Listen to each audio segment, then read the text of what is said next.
Assassin's Creed is one of the best franchises ever. That's right, I said it. Now don't run off. This isn't going to be a session of me polishing the old meat cucumber to the series. No sir. This is a serious review of the game. Why is that man's face a testicle? I've been playing video games since I was 4 years old, and Assassin's Creed is a game series that I've loved playing since the original at 10. I'm 23 years old now as I'm making this video. It's crazy to think that this franchise has been in my life this long. The reason I'm still playing this amazing franchise after this long is because it created an interesting mythology that's woven through the fabric of recorded history. Now, I've played every Assassin's Creed game more than once, but the last time I played Assassin's Creed 1 was over 10 years ago, and the franchise has changed a lot since then. This had me reminiscing about the first time I played the game and all the fond memories I had for it. However, if you look online, the common consensus is that the original is nothing more than a proof of concept and it doesn't hold up whatsoever. This inspired me to play back through the game, and I figured why not make a video about it and see if there's anyone else out there with thoughts similar to my own. Since, like I said, I'm 23 now and not 10, I think I can play this game with a much more objective lens and articulate what it is that works and what doesn't work when you compare it to hundreds of different games I've played over the course of my life. Since the game is 13 years old, it's not really fair in my opinion to judge it based on graphics, so I'm not going to be picking it apart from that technical aspect. Rather, I want to dissect it from the design and break it down into three categories. Plot, which encompasses all the writing in the game, like the narrative, the characters, and most importantly in this game's case, the mythology. Gameplay, which I describe as everything you control as a character, which is basically combat and climbing. And then design. This covers the design of the world and how it influences the player's movement. And more importantly, the mission design, which covers the assassin's intel gathering and of course collectible flags and sync points. The Animus. A machine that gives you the ability to relive your ancestors' memories due to the discovery that your genetic evolutionary DNA contained said memories. This is where the magic of the franchise starts. To be honest, it's a plot device that I think is genius. It's an idea that basically gives them free reign to put a game in whatever historical setting that their imagination can conjure up a story to take place in. Now couple the idea of the Animus with the opening cinematic. You have a white hooded character pushing his way through the crowd, weapons all over his body as he kills his way towards Sir Douche-Canoe on the executioner stage. And you see the first use of the iconic hidden blade as it extends from his wrist. You then have a chase sequence through the streets as the character scrambles up a wall, flees to a church where he blends in with white-cladded scholars exiting the church. This opening cinematic feels like an epic historical action movie. If this is all that you saw of the game, you would have no clue the game has anything to do with the modern day. It isn't until the game opens and you're disoriented, bumping into people with other testicle faces on the street as everything blurs past you. That's when you realize the game is more than it seems. Being quickly pulled out of the Animus and realizing that everything you just saw was a memory blew my small 10-year-old brain like an over-microwaved pizza roll. It's a mixture between science fiction and historical fiction that melds together like peanut butter and chocolate. This machine is owned and operated by Abstergo Industries, who in this game feels almost like a Bond-esque villain corporation. They have their hands in every major industry like pharmaceuticals and communications. Your reference point for how this company operates is made clear when you realize that you are not allowed to leave this building, and you are constantly under the watchful eye of Douche-Canoe number 2, Warren Vick. Vick is constantly antagonistic to you throughout the game and gives you the air that he doesn't think his own farts stink. Everybody hates a guy like that, am I right? Vick isn't really complex at all, and you never really feel that he's doing things for the right reasons because he's such an ass. But he does his part by giving you someone not to like, which is the bare minimum an antagonist should do. Then there's Desmond, the character we control in the modern day segments. The memories that we are digging through are his ancestors. Desmond isn't really that compelling in this game either, but I couldn't help but root for him as he's the underdog in the scenario. Not too long after this, you begin to have the mythology of the world unraveled to you. Desmond is an assassin, an ancient group of acrobatic killers who have been the watchdogs of the freedom of humanity for as long as time has been recorded. Are you kidding me? How cool of an idea is that? The iconic style of the assassins just oozes coolness and spawned an entire generation of cosplayers with the white peaked hoods and hidden blades. The Hidden Blade, which is a top 10 video game by the way, encompasses the philosophy of the assassins. They are meant to be hidden but extremely deadly, a dagger in the crowd that's able to strike efficiently and disappear. This is both practical as it's where the blade extends from your hand, and it's also symbolic to show your commitment to the Brotherhood. Their white robes and almost no armor also gives them the appearance of someone who's nimble and roguish. You learn that they're more than just sneaky stabby boys though. They have a code they live by with tenets that leave room to take destiny into their own hands outside the laws of man. As the game goes on, you realize the assassins are locked in a centuries-long battle against another group called the Templars. They both fight for peace but have different means of achieving it. The assassins believe in peace through free will, while the Templars believe in peace through order, in which they hold the reins to. The Templars are in essence the Illuminati, and you get a good sense of their reach based off the fact that they hold different powerful positions across religions, such as in this game, Christianity and Muslim. They're also the head of political structures and industries like doctors, scholars, and generals. They have a finger in every pie to puppeteer the public and control everything going on in the cities that they're based in. Now, for most of the game, you play as Altaïr, who, to be honest, isn't the most compelling character in the game. He starts out cocky and pious and broody and honestly lacks any charm. He stirs up a lot of shit with the Templars, ultimately resulting in the Assassin's Watch city Masyaf being attacked. After they repelled the Templars, Altaïr is stripped of his rank and tasked with killing 9 men across 3 cities, who are all a part of the Templar Order. As you kill all of these men, Altaïr becomes more humble and begins to see the error of his ways, slowly becoming more scholarly and respectful to your assassin brothers. You see this specifically with how the relationship between Altaïr and Malik develops. You cause his brother to be killed and for him to lose an arm at the beginning of the game, and by the end of the game, once you've proved you've changed, he accepts you as a brother in the creed. Now when you think of rogues in pop culture, you think of Han Solo or Indiana Jones, or even Ezio from later on in the series. These characters make you laugh and are so cool you can't help but to wish at times you could be more like them. The problem with Altaïr is that he lacks this charisma, making him ultimately a bland character with a simple arc. The key in all storytelling is to have characters that you can get behind. Unfortunately, Altaïr is not someone I root for. I played this game to learn more about the Assassins and the Templars and their ongoing war, not to see what happens to Altaïr. In this case, the mythology is much more interesting than the characters. You learn that these two factions are fighting over artifacts called Pieces of Eden. This ties back into the modern day story because this is the whole reason Abstergo has you digging into your ancestors' memories. They want these Pieces of Eden to control society. This is the spice in the Assassin's Creed stew, in my opinion.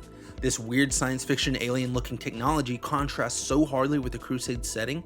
When this game came out, the thing that made the pieces so interesting is that you didn't know anything about them. All you know is that it gives you the ability to control people's minds, you can conjure up images and outright halt people in their tracks. It's so science fiction that it almost doesn't belong, which is exactly why it works. It makes sense why everyone wants something this powerful. You don't question the strength because they put it so blatantly on display. The mystique of these pieces dwindled, of course, as the series went on, but we'll leave that to a different video. In many ways, gameplay is the most important thing when it comes to any game.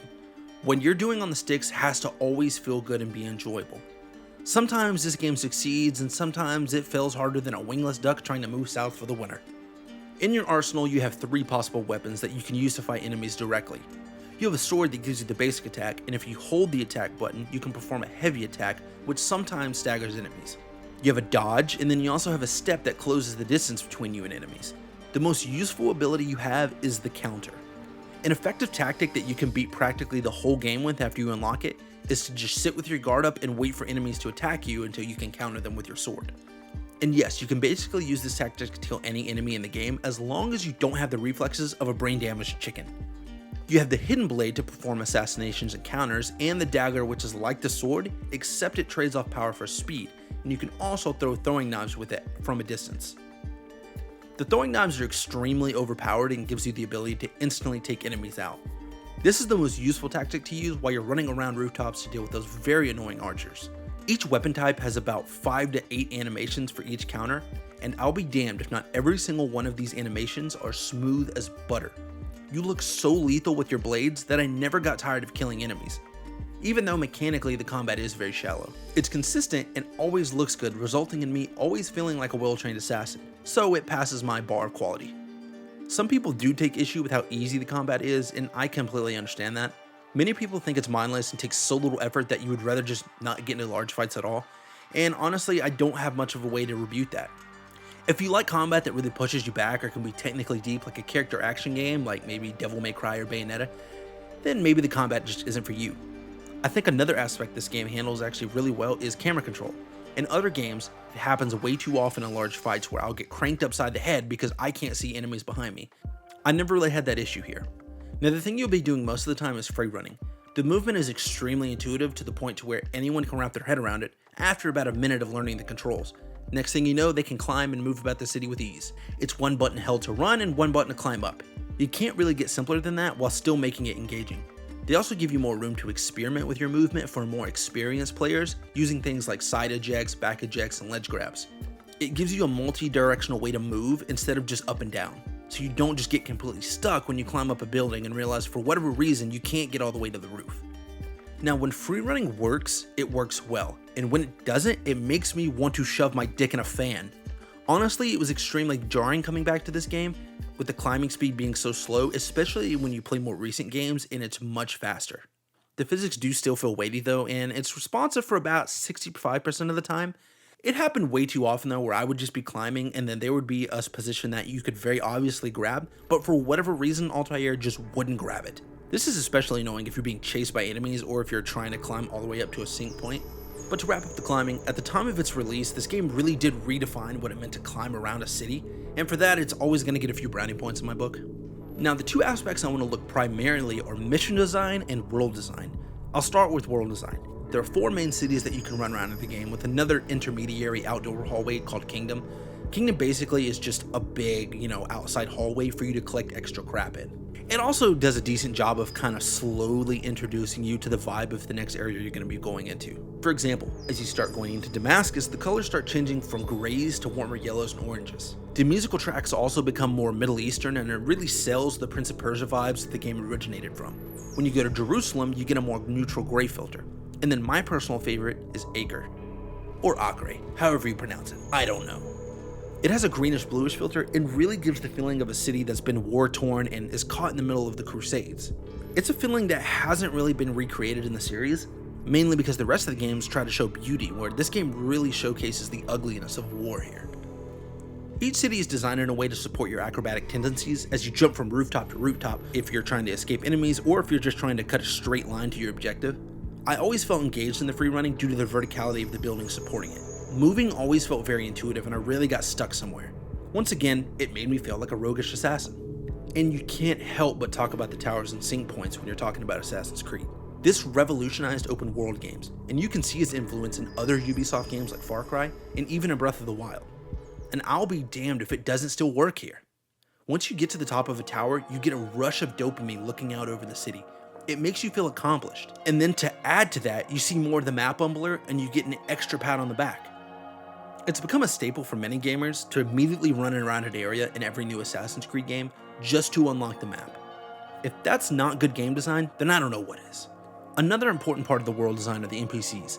Most of the NPCs are just aimless bots that wander around to provide as obstacles for you to move around and try to flesh out the world. There are only 2 types that are the exception to this. Scholars, which are dressed in white so you can blend in with them. This portion of the game has aged super poorly in my opinion. It's cool for you to be able to blend in with these guys because you look similar, but it's a much better mechanic in future entries where you can just blend in with pretty much any crowd. Yes, I understand in a way it makes more sense for you to blend in with those that look like you, but that argument falls apart when you realize it's only groups of 4 that move around, and it's not hard to pick somebody out of a group of 5 people. Regardless, this aspect of social stealth is really cool in the opening CG movie, but it's a little silly in practice. Then there are these weird butcher guys who have knives hanging on them from everywhere. I just know for a fact these were those weird kids in middle school who always collected pocket knives and had like a pet lizard or something. You know who I'm talking about. These guys are the only way to replenish your knives in the whole game. This is super weird for me, even considering the time this game came out, because it would just make more sense to loot knives off of enemies. The NPCs do make some remarks while you're climbing around the city, which is cool, but it doesn't really add much to the game other than that. It would be interesting if different NPCs had different tendencies based on the region of the city you're in. For instance, if you're in the poor district and there are less guards, the NPCs would attack soldiers while you're running away from them. On the flip side, having more guards be more aggressive in the rich district and NPCs there actively rat you out to the guards. This could replicate a cool little bit of classism in the game that would be accurate to the time. Also, something that I feel like the newer games are missing because you aren't actually an assassin in them are headquarters. This could be such a cool idea in a new game, to have multiple headquarters set up to each have their own individual missions. Something similar to the dens in Revelations or maybe the cafes in Unity. Now let's look at the actual mission structure. Like I stated at the beginning, Al-Mualim strips Altaïr of his status and forces him to kill 9 targets. This sets up the loop in the mission structure for the entire game. You go to one of the cities, you report to the handler, collect information in various ways, tell the handler your plans to kill them, go to the target, see them do something incredibly douchey that cements the fact that they're a bad guy that needs to die, you kill them, then you report back to Al-Mualim. This design has a quaintness and simplicity in it that I really appreciated at first. It's simple and in many ways reminds me of an indie game that could come out nowadays. The problem is, once you do this 9 times, it quickly becomes rinse and repeat. It would be super interesting if this game ever got a remake to see if they ever decided to flesh out these targets. You learn a little bit about your targets and what type of industry they work in by listening to conversations you gather. But honestly, the dialogue is pretty boring. It would be more interesting to me if they would have stripped the targets down to 6, so you have to go to every city twice. But I understand they designed the city with 3 targets, so they have 3 districts. They could have gotten around this by having different intel type missions take place over multiple districts though. They could have given us missions to see the way the rulers are affecting the city. For example, give us a mission set in the poor district. You're investigating how the sick and mentally ill are disappearing off the streets. You could roam around the poor districts of the cities and discover that soldiers are kidnapping them. You follow these soldiers to a compound where the doctor is holding them. From there, you can set it up where you can infiltrate in different ways, like sneaking through a roof or disguising yourself like a beggar or whatever, all while fleshing out what the Templar is actually doing in that area besides him just being a dick. They attempt to flesh out the targets after you kill them by going through these little cool memory corridor sequences. Some try and plead their case that what they're doing is the right thing, while others double down on being a huge asshat. Either way, I found it interesting that even in the original, they tried to play with the idea that the Templars aren't inherently evil. I feel like this idea gets lost in subsequent entries, especially with the Borgias. The idea of nuance really doesn't get brought back up until Assassin's Creed 3 in my opinion with Hatham. I think there's just a better way of making these targets more interesting instead of making them feel like names on a list that you see be dickheads for 5 minutes before you chase them and kill them. That's another thing. The game really doesn't give the chance to ever kill your targets stealthily, and you always have to kill them in front of like 50 people, which you would kind of think is not ideal unless you're just trying to send a really blunt message to your enemies. This is improved later on with things like being able to kill enemies from haystacks and benches without being seen, and they do a lot better of selling the fantasy of being a hidden blade in the crowd. This also leads me to the only stealth options in the game, being hiding on benches, in haystacks, and roof gardens. This is way more scaled back than I remember, and most of the time feels pretty silly. I mean, you can turn a corner and sit on a bench next to some randos and the guards just don't notice you. It feels awkward and really shows how dumb the AI is. Something that also really stuck out to me is how boring the music is in this game.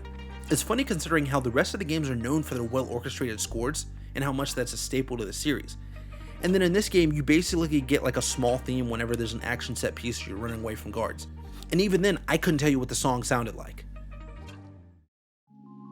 I have to be honest, overall, the game did hold up better than I anticipated. The combat was still fun enough, the climbing was frustrating many times, but it accomplished what it needed to. The most important thing that I can highlight for this game is how special it was in setting up the mythology. Setting up the tenets of the creed, removing the ring finger, crescenting an eagle feather with the blood of your target, are all things that I think helped give this game character and all around established what Assassin's Creed should be about at the end of the day. Assassins versus Templars, freedom versus order. It's something that the series has lacked with certain iterations, but it seems to slowly be righting the ship. I think this game could be ripe for a remake in the style of Assassin's Creed Unity or Syndicate. I can't wait to get back into the next entry of this amazing series to see how it develops slowly over the last decade and a half. More importantly, what are your thoughts of Assassin's Creed, and how well do you think it's held up over time? Let me know in the comments below, and thanks for watching.